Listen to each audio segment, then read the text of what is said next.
God. I'm sorry. A round of applause. 110-1, right? I believe.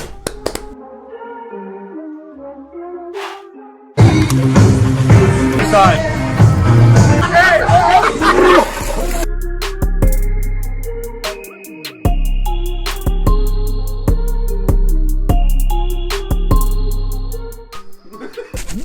What they read?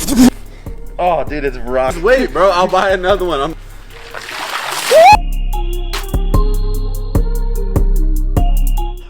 Back in your mouth. Fuck yourself.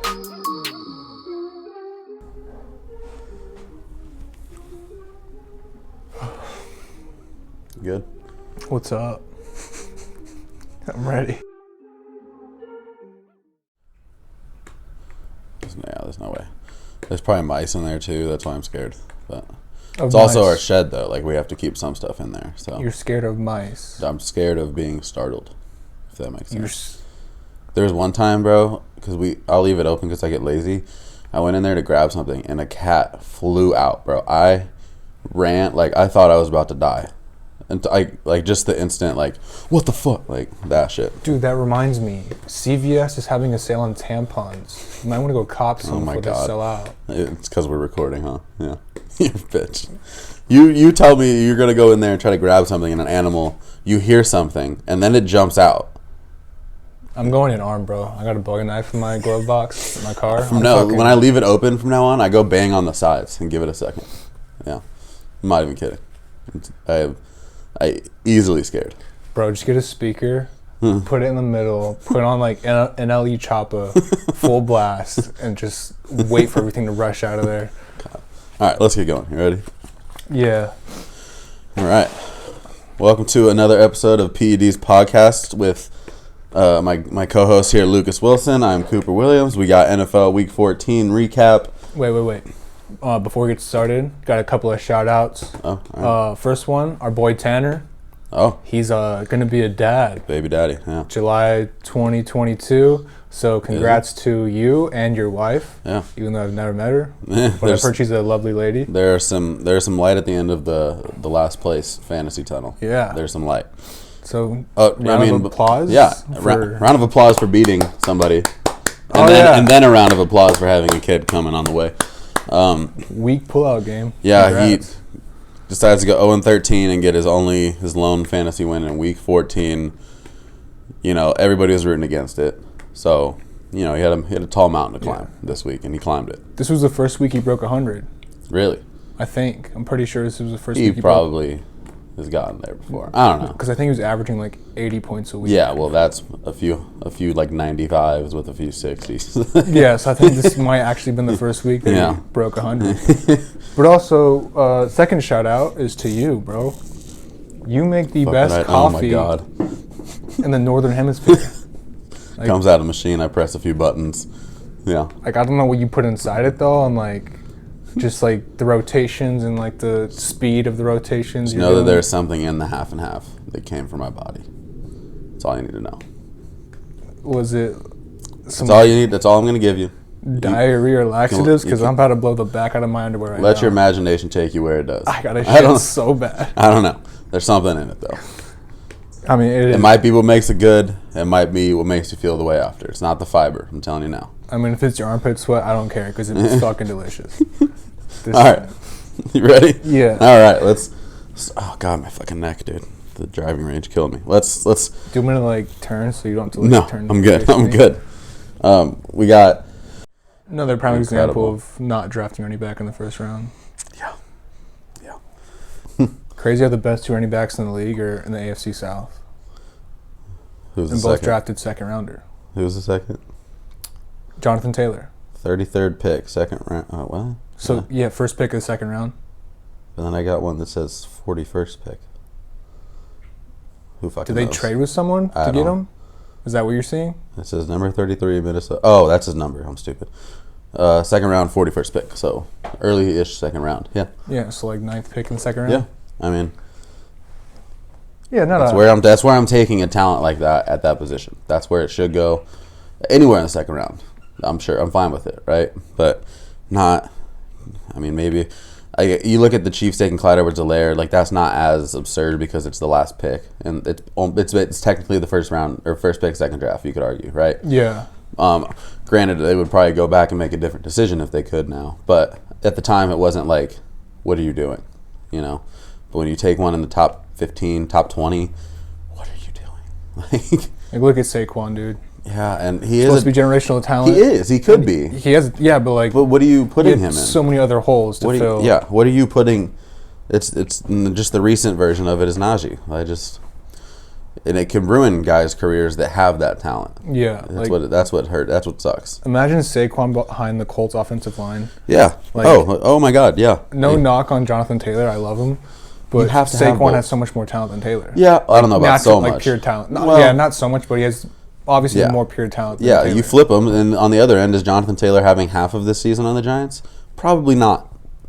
Take health out of consideration, but like, because Saquon can't if he stay plays healthy. like a full season healthy, he's not. He probably has a decent year, but not his offensive player of the year. Yeah, like, it's just as important as it is for the quarterback to have that offensive line, really, if not more, because that's literally all you do.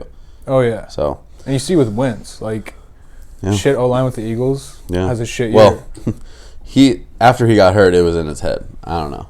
Think it was just a confidence issue? I think it's when you have an injury like that to your legs, you know, and you're sitting in the pocket and you can feel the pressure like collapsing towards you. Like I haven't had a type of injury. I didn't play that position at any sort of talented high level, but you have to imagine that's in your head the whole time, right? And that's what I believe led to everything after the injury, like all of the failure. Then I also think he's got a little bit of Ben Simmons in his head, like he's just a little bit weak mentally, gets offended very easily, and that combined with that fear of being hurt, he's a different player. You know, even if he's having decent games this year, he's not what he was, and he might never get back to it. It's not a talent or physical thing. Watching him play, there's some plays where he just holds on to the ball too long. I'm like, you can see him like antsy. It's like, oh my God, like you can really feel it. And that's why he'll look great one play, and then he'll throw a ball left-handed in the end zone the next. Like, it's just, I don't even know how we got here. But he'll throw like 4 TDs one game, and like Colts fans will be hyping him up, and like they'll be laughing at the Eagles. I'm like, dude, let's be real. Like, he's not let's an elite QB. Like, we just got a good O-line, and like anyone behind that. He's an upgrade over Phillip Rivers, but not by much. No. You know? And you might even argue in the playoffs you'd prefer to have Phillip Rivers. Like, a guy who's confident whether the talent is equal or not. Like, I don't know. That's gonna be tough. You know, if it's gonna work out anywhere, it's gonna be in Indianapolis. So I think we kind of know the ceiling now, but it's not to be. You know, they can still win a Super Bowl, but it's gonna take a lot. Yeah, one thing I do want to touch on is Claypool. He's just a massive diva, and is his baggage worth the talent, or is his talent worth the baggage? How do you word that? He's not going to be there much longer, I don't think. Like, as soon as that contract's up, it's going to be that rookie contract. It's going to be interesting to see if they even give him near what he's worth as far as the talent level. Yeah, he's so talented, but it's just the antics. It's more surprising because he came out of Notre Dame, and you just. How often do you see guys with that attitudes that came from a school like that? Yeah. It's rare. Not many Notre Dame. Granted, he's a receiver, so. Probably shouldn't have said that, but. Not many what? No, I'm not going to repeat. It's on. What'd you say? I said not many Notre Dame. Ah, God. I'm going to have to edit that out. Definitely going to have to edit that out. But, yeah, I mean, he is so talented. I mean, they don't have him in that game, and they don't get back in that game. You know, he had a few incredible Moss catches, like that one over Peterson was. Yeah, he makes insane catches. He's so talented, but what are you doing? Like, and then you hear his excuse, his reasoning after the game, where he's like, I was by the hash, the referees weren't there yet. Yada. Like, those things can all be true, but what does it look like? Yeah, no, you're losing on the final drive of the game. Final drive of the game. You're telling us your priority. And you're celebrating before you even score. Like, you're telling us your priority. That's what you're doing. Yeah. And then you got the audacity to blame it on your center who's coming to get the ball because he sees you looking like a jackass. And he goes, they don't knock it out of my hand. There's no problem. Like, bro, if I'm the center, I'm coming to do that too because I see what you're doing. Like, you're being a fool. What do you... And then we the clip of Larry taking it from D-Hop resurfaced. Did you see that video? A year ago when Larry, like, it was the same type of situation. D-Hop catches, he's on the ground. He, like, tosses it up as Larry's, like, sprinting by. And he goes, that's one extreme to the end. And there's the other one. And it's just, he's young, but that's the type of stuff that you don't really fix until you kind of hit a certain type of rock bottom, I feel like. Yeah, it's usually something that you beat out of a kid when they're little. And this is following Mike Tomlin saying to know your fucking role. Yeah. Don't ask shit about practice. You don't have any input whatsoever. Honestly, I'm kind of surprised you didn't say some stupid shit like, I don't know, maybe if practice is more fun and we played more music, I would have had it out of my system, so. He said something just as stupid, I think. I mean, he is a... And it's not, I say Antonio Brown, like, I'm not comparing their talent level, but the situation of it, like, yeah, you're talented, but are you worth it, you know? And Tomlin showed us AB wasn't worth it, and my opinion, it was the right thing to do, you know? Yeah. Because it's just continuing to happen with him. And now, I mean, it's way early to say that Claypool is anything like Antonio Brown, but you see the flashes of that immaturity, and it's not good. Yeah. You know? And Claypool's more like... Imagine him on Belichick's team. Smell you. Yeah, no. Yeah. That shit happens one time he's getting benched until he proves that he can. I'm surprised Tomlin's still putting up with it. I mean, maybe he won't after the year. We'll see. Yeah. Yeah, I mean... seemingly a weekly topic for us, just all that he gives us to talk about. Urban Meyer. We got rumors coming about of him arguing with veteran wide receiver Marvin Jones.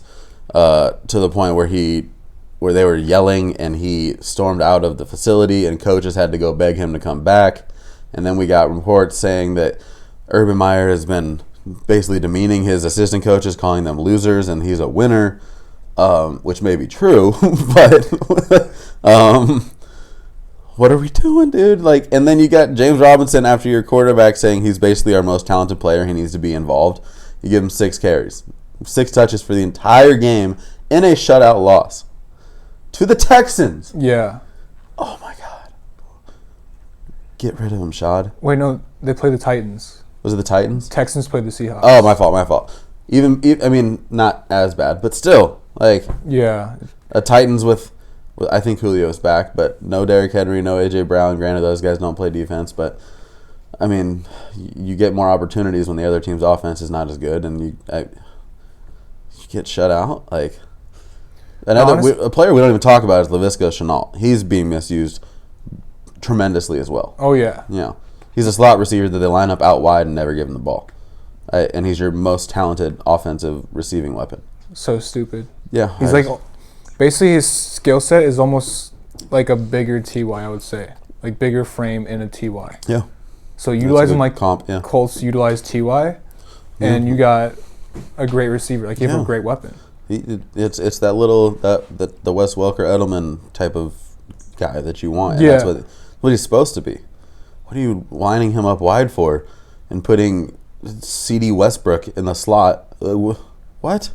Yeah, one of the fucking why did you draft biggest these wide guys? receiver busts in history. Why are you even drafting them if you're going to misuse them so poorly? Like, granted, they drafted him before he got there, so. But, I mean, Jaguars' defense isn't even that bad, so I don't even think that's, like, a big they only to gave focus up on. 20 with all the 3 and outs they probably had. Yeah, so, like, it's when your defense only gives up 3 possessions worth of scores, when your offense is going 3 and out, like, that's pretty impressive because your defense is on the field majority of the game. Exactly, yeah.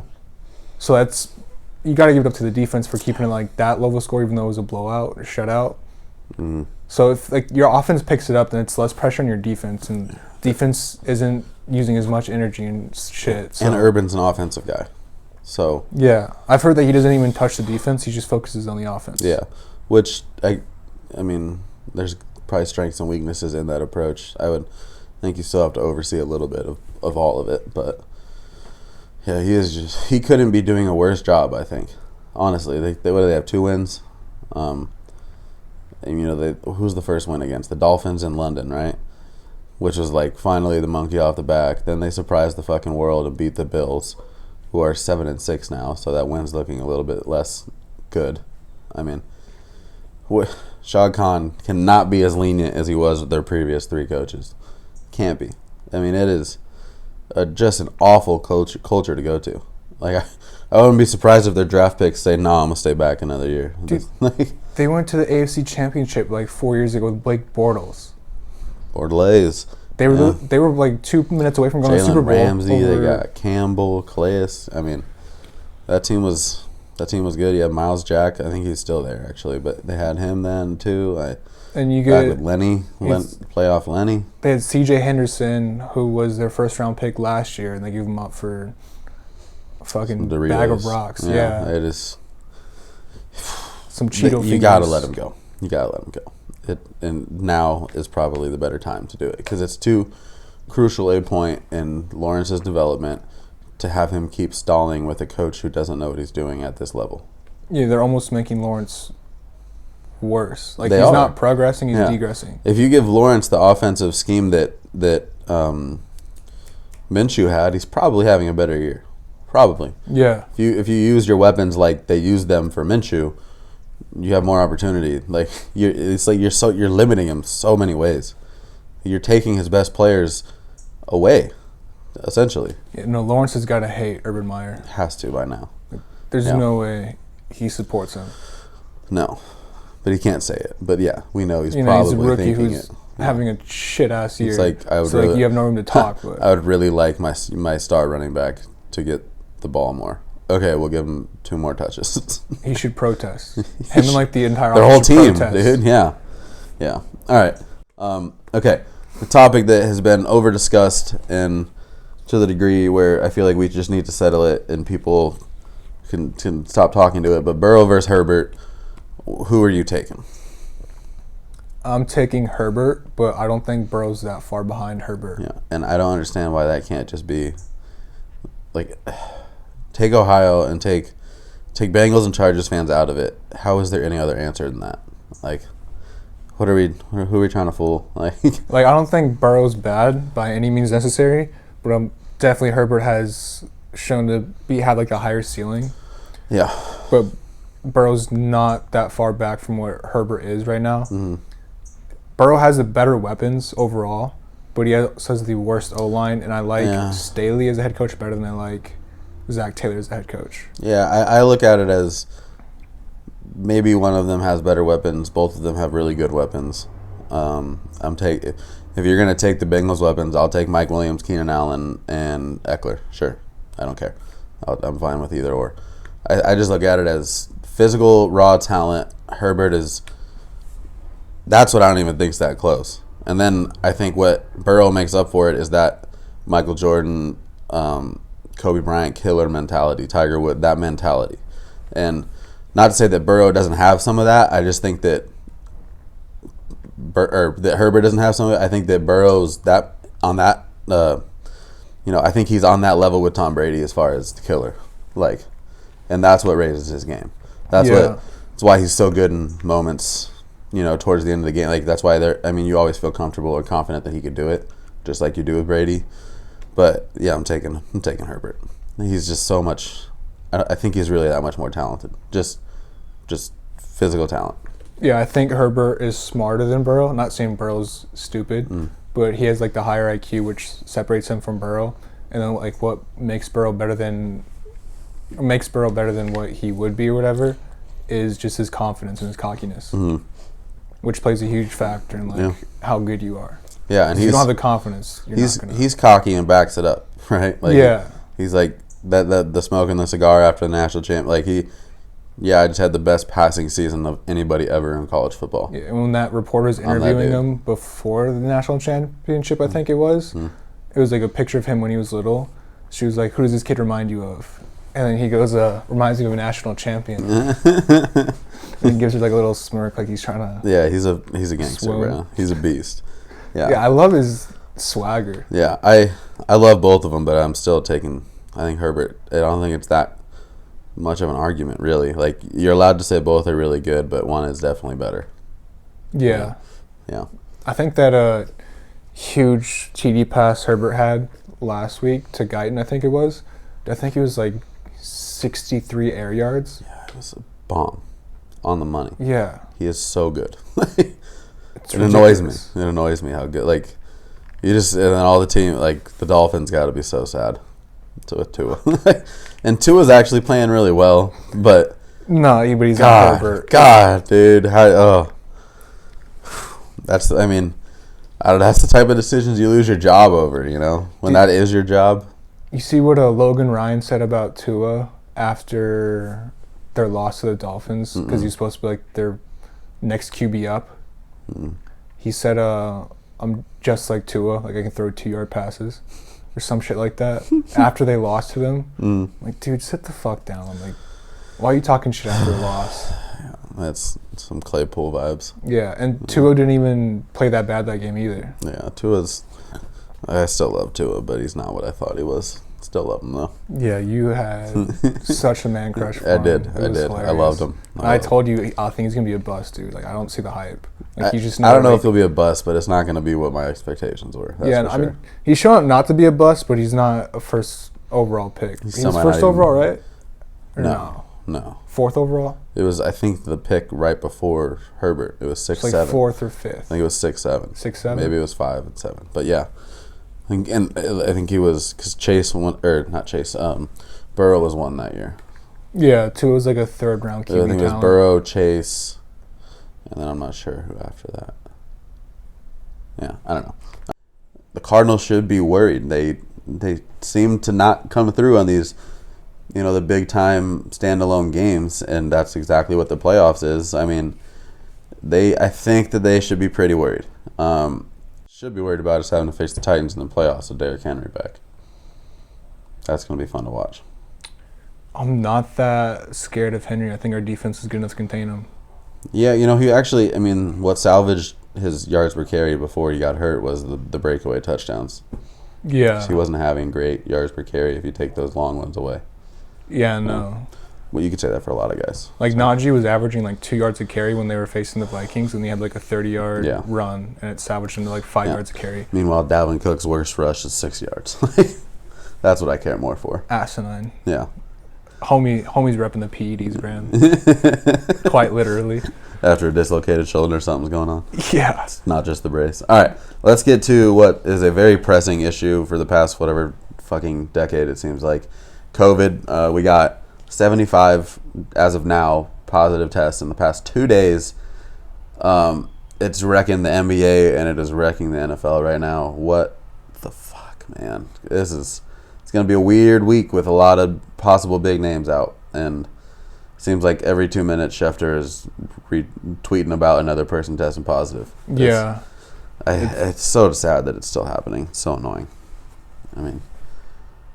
Do I give like my off the record view or like my on the record view? I don't care. I'm more interested in how it's going to impact. Oh, it's going to be huge on this playoff run because there's like 4 teams in the NFC that are 6 and 7 that are right in the hunt, and then there's like 5 or 6 teams that are 7 and 6 in the AFC that are right in the hunt. Like, if I'm in the lead, if I'm leading my division right now, we're all getting in one room together and catching that fucking thing. we're getting this shit over. Get it out of the way. Get this shit over with, bro. We're catching our antibodies from the new variant. Omicron, you ain't doing shit. Just give us a bye week, an extra bye week. Vaccinated or not, let's have a party. Come on. Yeah. Throw a fucking banger. Oh, God. It sounds ridiculous and it'll never happen, but, like, that wouldn't be a bad approach in my mind. That's actually pretty fucking smart, dude. They'll probably get fined, get picks taken away. That's why it'll never happen. But soft. Yeah. It's soft as baby shit. It's the NFL. Yeah. Yeah. The fucking new penalties and shit coming out definitely shows that. It's a very soft league, and it's just getting more trending to soft and soft and soft. Yeah, but basically whoever can stay the healthiest and whoever can isolate themselves the most these last few weeks is who's going to run away with the playoff seeding. Yeah, and who is catching COVID on your team? Is it your quarterback or is it your third string DB? Baker just tested positive today, but that's actually a win. So they got better. Yeah. They improved. That's where I was going with that. They lost a lot of other people, including 2 starters on the offensive line, though. Yeah, so. You lost OBJ for fantasy potentially this week. Possibly. My sorry-ass team has gotten worse. But I'm in the playoffs. Yeah. So who knows? Fuck. I mean, shit, I forgot to touch on it for the Rams recap. But that OBJ Stafford connection is starting to come through. Yeah, dude, I got so much heat for trading for him. Granted, I also didn't know what team he was going to be on. I was hoping Packers. But I was like Rams, eh. And, Robert Woods, I'm sorry. Oh, no, okay. I hope you're okay. I like you, Robert Woods, but I traded for OBJ. You're such a piece of shit, dude.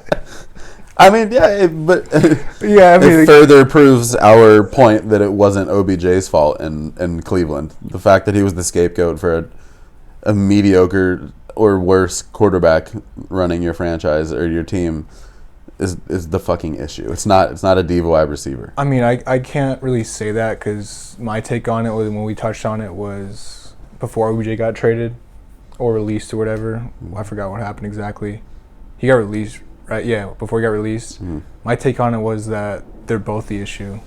And so, that just makes the situation worse. Yeah, but you got two big egos. You can control the ego of a receiver. You can't control the ego of your quarterback. That's easily. So... Yeah, I remember we said it's both of them, but I always believed it was Baker. The video that the dad posted is ridiculous in many ways, but it's also very true in many ways. Dude, all the fucking memes that come out whenever OBJ's not getting the ball and or when he does get the ball of what his dad's probably acting like. It's so fucking funny, dude. Yeah, he's not what he once was, but he's still a really good talent. Yeah, and they especially in that offense. I don't want to say they blew it or wasted it, but it shouldn't have never happened in the first place. Him going to the Browns? Yeah, you can't. You should have anticipated that it wouldn't have. Well, granted, it's revisionist history, but you could all. I mean, if I'm the front office, I'm thinking this can go really, really well or it can go really, really bad, and it went really, really bad. Just those egos did not clash very well. Absolutely not. Yeah. No. All right, I think it's funny how OBJ shit on Eli so much, but those are the best years of his career. He probably regrets a lot of what he said. Yeah. At this point, after playing with Baker. Eli deserves an apology. Yeah, Eli doesn't give a fuck. Yeah. He's like, I'm throwing you the ball all the time. I got 2 rings. I'm the go-to. Yeah. You think I care about what you have to say, dude? Yeah. Come on. Yeah. Okay. Coach of the Year award. Who I think is the betting? I think the betting favorites Bill Belichick with Cliff right behind him. I don't even remember who I said before the year. I think I said Staley. Chargers. I think that's who I went with. I don't know. It's going to depend on how the Cardinals finish, but Bill Belichick makes sense that he's the leader in the clubhouse. I mean, you're a guy like Bruce Arians isn't going to get it. I don't even know. There's not. I mean, who else? I'm going with Belichick. Yeah. Cardinals. It's kind of like the Brady MVP argument, really. Yeah. Who else is doing anything? Cardinals on paper have a lot more star-studded talent than the Patriots do. Mm-hmm. Patriots have a lot of talent. Don't get me wrong, but it's not the talent that gets talked about on a daily basis. It's not Hopkins. It's not J.J. Watt. It's not Chandler Jones. It's not Kyler Murray. Yeah.